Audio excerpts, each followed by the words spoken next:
Сезонските работници, особено од секторот угостителство, во периодов на големо започнуваат да заминуваат надвор од Македонија, а главната дестинација и понатаму останува Хрватска. Според угостителите, овој сектор тоа го чувствува со околу 30% помалку квалификуван кадар, како кувари, скараджи и пицмајстори и останато, додека за шанкери и келнери тој процент бил помал.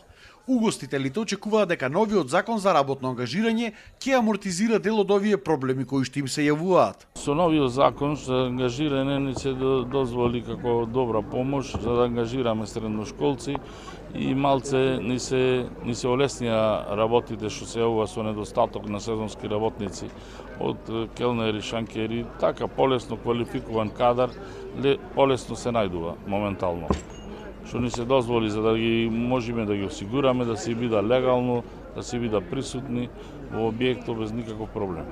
Кога ќе заврши школската година, ќе имаме поголема понуда од работна сила од школарците, од средношколците. Со законот за работно ангажирање, сега сезонски ќе може да се ангажираат лица под 18 години, студенти, веќе вработени лица, пензионери, како и корисници на разна помош од државата, без истите да го изгубат статусот кој што го имаат.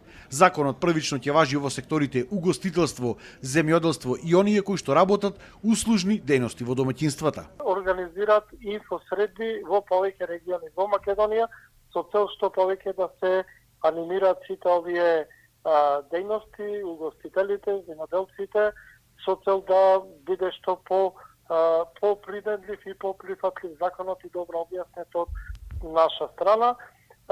До сега имаме повеќе десетици пријави во Агенцијата за вработување, но тоа е се уште малку. Овој период го користиме комплетно за информирање, а додека пак наредниот период на терен ќе излезе и трудовата инспекција, со што ефектот би бил поголем. Инаку во Прилеп има околу 90 угостителски објекти, кои што во моментот вработуваат од 700 до 800 лица.